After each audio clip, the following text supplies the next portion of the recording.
है, दुखी हैं, हताहत हैं। तो मेरी जो टीस है और मेरे मन में जो शंका है वो ये है कि जब परमात्मा अच्छे लोगों को अच्छा फल देता है तो फिर उनके साथ ये दुर्व्यवहार और ये दोहरापन क्यों हो रहा है, उलट क्यों हो रहा है? कृपया इसका समाधान। आदरणीय हिंदू साहब, आपने जो विस्तृत व्याख्या के साथ में अपना प्रश्न रखा है, अपनी जिज्ञासा रखी है, आपने कहीं न कहीं उस दर्द को बयां किया है जो समाज के अंदर एक व्यथा के रूप में देखा जाता है। यहाँ पर साधना के मार्ग पर आगे बढ़ने वाले, धर्म के मार्ग पर आगे बढ़ने वाले व्यक्तियों के साथ जिस प्रकार से आपने बताया कि उनका जीवन कष्टमय होता है, उनके जीवन में उन लोगों की तुलना में जो कि अधर्म के रास्ते पर चल रहे हैं, पाप के रास्ते पे चल रहे हैं, अत्याचार एवं अन्याय के रास्ते पर चल रहे हैं, लोगों को लूट लूट करके जो अपना घर भर रहे हैं, वे बड़े आनंद से रह रहे हैं, उनको मान सम्मान भी मिल रहा है, उनका राजनीतिक जीवन भी बड़ा अच्छा है, वे यश कीर्ति के चरम शिखर पर भी जाकर बैठ जाते हैं। हम ऐसा समाज में अक्षर से देख रहे हैं। तो यहाँ पर मैं आपको एक बात कहूँगा, रावण बड़ा दुराचारी था, अत्याचारी था, व्यभिचारी था, हर प्रकार के दुष्कर्म की प्रवृत्तियां उसके अंदर विद्यमान थी। हम चाहे उसे कह दें कि वो बड़ा अच्छा व्यक्ति था, लेकिन कहीं से भी रावण अच्छा व्यक्ति नहीं था। उसके अंदर दुर्गुण ही दुर्गुण थे अधिकांशतया, लेकिन उसके अंदर कुछ विशेष सामर्थ्य भी थी। वो तप का महत्व समझता था, तपस्या उसने बहुत घनघोर की थी। तो उस तपस्या के परिणाम स्वरूप उसने विशेष शक्तियां भी प्राप्त की थी और विशेष सामर्थ्य भी उसने प्राप्त की थी। इसी प्रकार से यहाँ संसार में जो दुष्प्रवृत्तियों के समाहत लोग हैं, वे उन प्रवृत्तियों के माध्यम से धन अर्जन करते हैं। बिल्कुल हो रहा है। वे केन प्रकारेण समाज में तुच्छता को भी प्राप्त कर लेते हैं, वैभव को प्राप्त कर ही लेते हैं और कहीं न कहीं वो मान सम्मान के अधिकारी भी हो जाते हैं। लेकिन अध्यात्म का जगत ही अलग प्रकार का है। जब आप इसे अध्यात्म की भाषा में समझेंगे तो एक योगी के लिए, एक तपस्वी के लिए यश मिलना अभिशाप माना गया है, सम्मान मिलना अभिशाप माना गया है। यदि ये समाज आपको आपकी तरफ पत्थर फेंकता है तो उसे इनाम समझो। यदि ये समाज आपको तिरस्कृत करता है तो उसे पुरस्कार समझो, उसमें खुशी महसूस करो। लेकिन यदि ये समाज आपको फूलों की माला पहनाने लगा है, आपका महिमा मंडन होने लगा है, आपके पास भीड़ आने लगी है, तो ये निश्चित जान लेना उसी दिन से कि आपके पतन के दरवाजे खुल चुके हैं। भीड़ आपके पास आ रही है, इसका अर्थ है कि आपने आपके नीचे करने के दरवाजे को इजाजत दे दी है। किस प्रकार से हम समझ लेते हैं कि यहाँ पर आए और यहाँ से गए, ये यात्रा इतनी ही है, लेकिन ये यात्रा इतनी नहीं है। ये ब्रह्मांड कितना विस्तृत है इसका हम अंदाजा भी नहीं लगा सकते। इस प्रकार से हम कितनी बार जन्मे, कितनी बार मरे, कितनी बार आएंगे, कितनी बार जाएंगे, इसका पूरा बायोडेटा, पूरा फिक्स लेखा जोखा हम कभी लगा ही नहीं सकते। अब स्थिति यह है, हम सांसारिक व्यक्ति हैं, हमारी बुद्धि भी सांसारिक है, हम कर्मों को तोड़ते भी सांसारिक दृष्टिकोण से ही है। हम जो देखते हैं उसी को सत्य समझते हैं, क्योंकि हमारी दृष्टि अंदर तक गई ही नहीं। भगवान शिव को त्रिनेत्रधारी कहा गया है। वह त्रिनेत्र हमारे अंदर भी है, हमारे पास भी है, लेकिन कैसे? दो आंखें तो जो हैं वो दिख रही है, लेकिन तीसरी आंख जिसे आज्ञा चक्र कहते हैं, जो भ्रकुटी मध्य है, वो विवेक की आंख है, ज्ञान की आंख है। उस ज्ञान की आंख से देखने पर जो इस संसार में दुख पा रहा है वह फायदे में है, और जो सुख पा रहा है वो घाटे में है। कैसे? यहां पर यदि आपको सुख मिल रहा है और वो सुख आपने अनाचार, पाप, अधर्म करके कमाया है, तो जितना सुख आप भोग रहे हो उससे कई गुना दुख भोगने के लिए भी आपको तैयार रहना पड़ेगा। अब स्थितियां ये होती है कि किसी के जीवन में धन आता है तो ये धन ऐसे ही नहीं आ जाता, किसी के जीवन में सुख आता है तो सुख ऐसे ही नहीं आ जाता, उसके पीछे पूरा का पूरा विज्ञान छिपा हुआ है।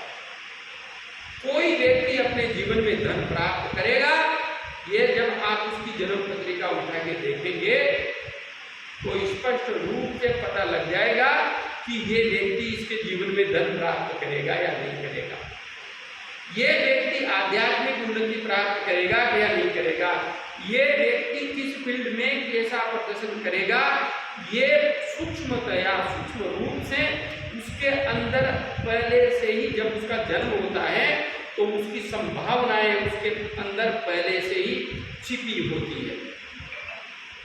उन्हें पुष्पित पल्लवित होने की संभावनाएं पूरी तरह से वो ब्रह्मांड व्यापी शक्ति पहले से ही देकर भेजती है।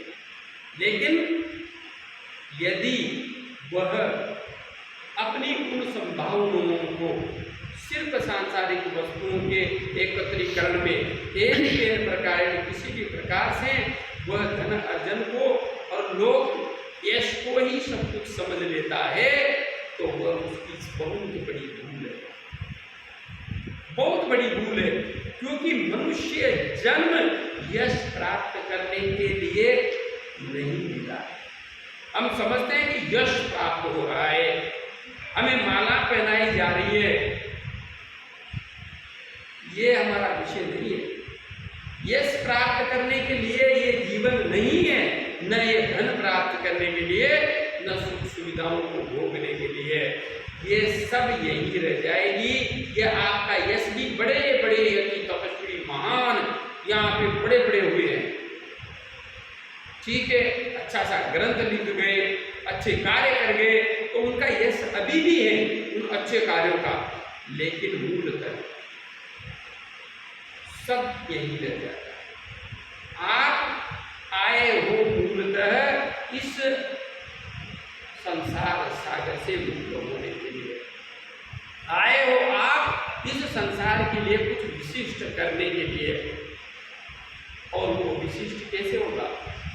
वो विशिष्ट कष्ट भोग करके होगा, वो विशिष्ट तपस्या करके ही होगा। भगवान राम को हम क्या कहते हैं? भगवान कहते हैं, अवतारी कहते हैं, अवतार लिया उन्होंने। क्या उन्होंने सुख भोगा? क्या सुख होगा? कितना सुख होगा? देखिए आप, राजा के पुत्र होकर वनवास को जाना पड़ा, नंगे पैर जंगल में चले, और जब चल रहे हैं तो वहां पर भी जाकर बाद में पत्नी का हरण हो गया। किस किस तरीके से उन्होंने अपने जीवन को व्यतीत किया, कितना दर्द था, कितना कष्ट था, कहाँ खाएंगे कहाँ सोएंगे पता नहीं था, कैसे रहेंगे। और जब दुश्मनी हुई तो किससे दुश्मनी हुई? लंकापति रावण, सोने की लंका, इतना वैभव, इतना शक्तिशाली, लेकिन क्या था उनके पास? भगवान राम के पास, लेकिन उन्होंने सब कुछ झेला और उससे लड़े। इसी प्रकार से इस संसार में जो अच्छा दिखता है वो अच्छा होता नहीं। हम सोच रहे हैं कि हमारे को इस माध्यम से कष्ट मिल रहा है, हम हमारे रिश्ते नाते इस तरीके से हमारे को व्यक्त कर रहे हैं। नहीं, हम एक चीज समझे कि अपना जितना कर्तव्य है उस कर्तव्य को निभाएं, जितना कर्तव्य है, लेकिन कर्तव्यों को निभाते हुए फिर भी रिश्ते हमारे को कष्ट ही दे रहे हैं, वे हमारे लिए बोझ बन गए हैं, वे हमारे लिए कहीं न कहीं आत्म हंता बन गए, हमारी आत्मा का हनन हो रहा है। तो सबसे बढ़िया है, समझो नियति क्या चाहती है। जब हमारे जीवन में कोई कष्ट आता है, जब हमारे जीवन में कोई विपरीत स्थिति आती है, तो वो कोई न कोई सीख लेके आती है, कोई न कोई ज्ञान उसके अंदर छिपा होता है, कोई न कोई मार्ग उसके अंदर छिपा होता है। लेकिन हम क्या करते हैं? हम उन परिस्थितियों का रोना रोते हैं, उन परिस्थितियों से सीखते नहीं है। अगर हम उन परिस्थितियों से सीखने लगे तो हमारे जीवन की वह दिशा धारा कुछ अलग होगी।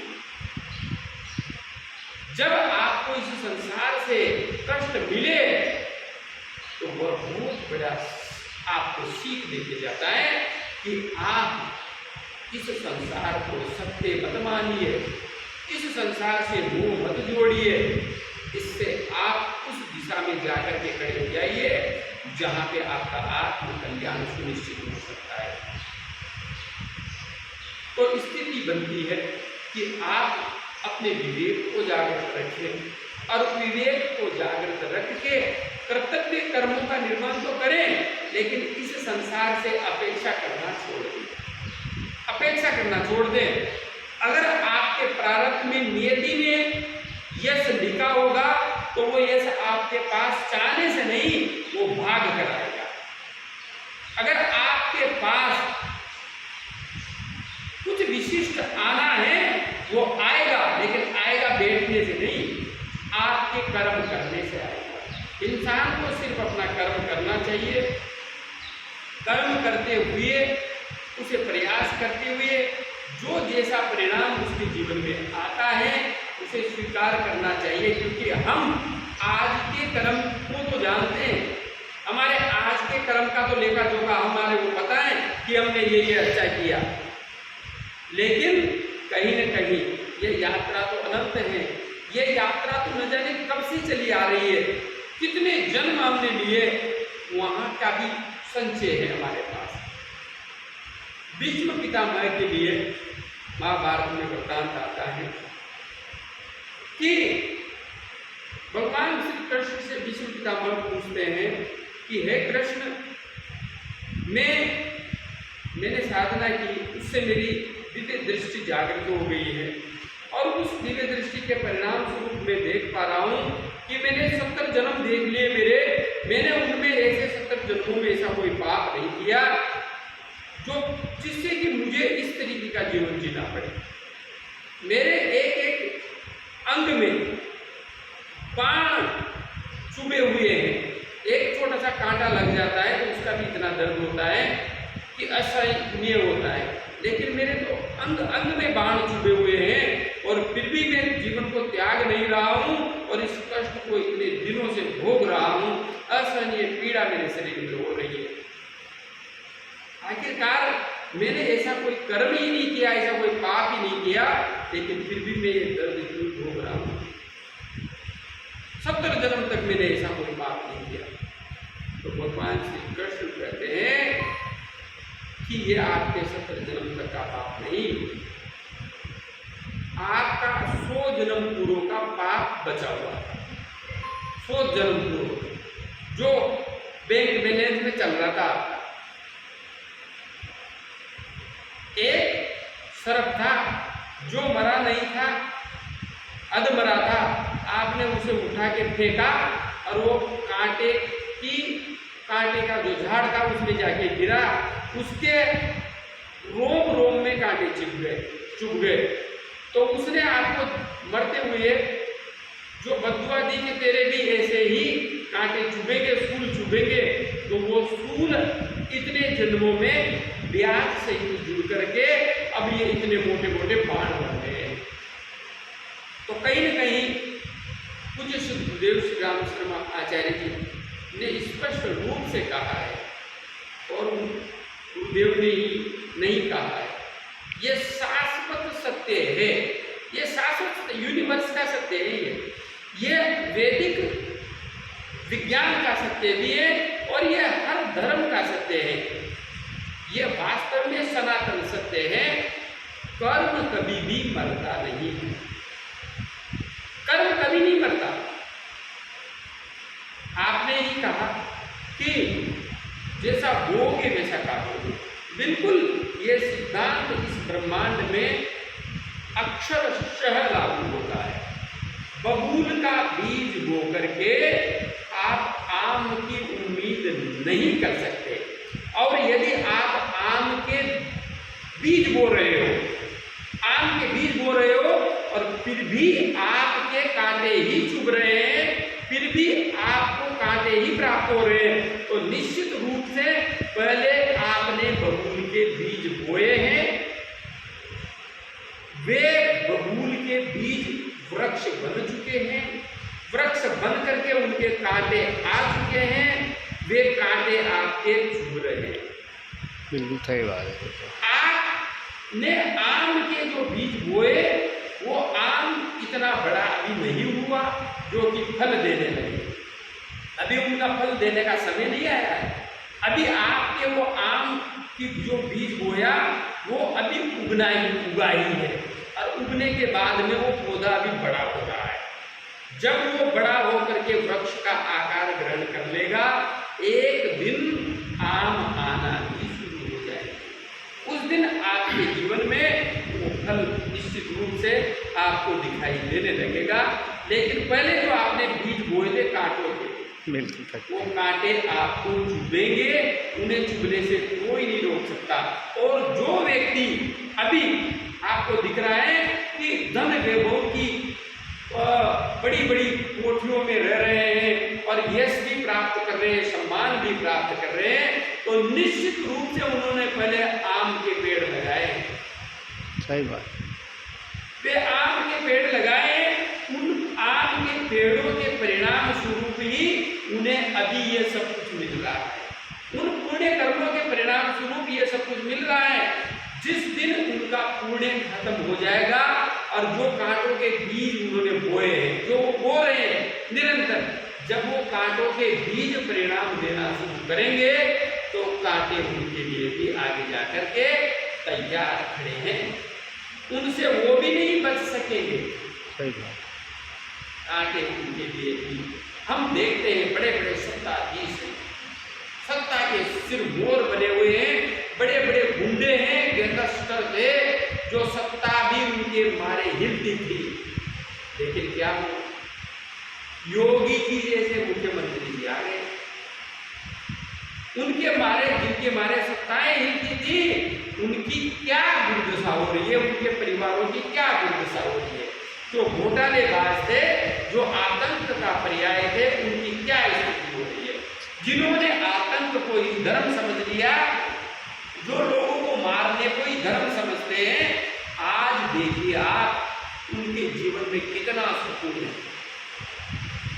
जिन्होंने मार काट को ही धर्म समझ करके दूसरे देश बना लिए, उन देशों की स्थिति देखिए आज जिन्होंने जैसा बोया है वे वैसा ही काट रहे हैं। आप शांति बोओगे तो ही शांति काटोगे, आप अशांति होकर के शांति नहीं ला सकते। लेकिन इसका अर्थ ये नहीं है कि शांति के नाम पर आप असावधान हो जाएं, आप कायरता को ओढ़ ले। यदि आप कायरता को ओढ़ रहे हैं तो ये भी धर्म नहीं है।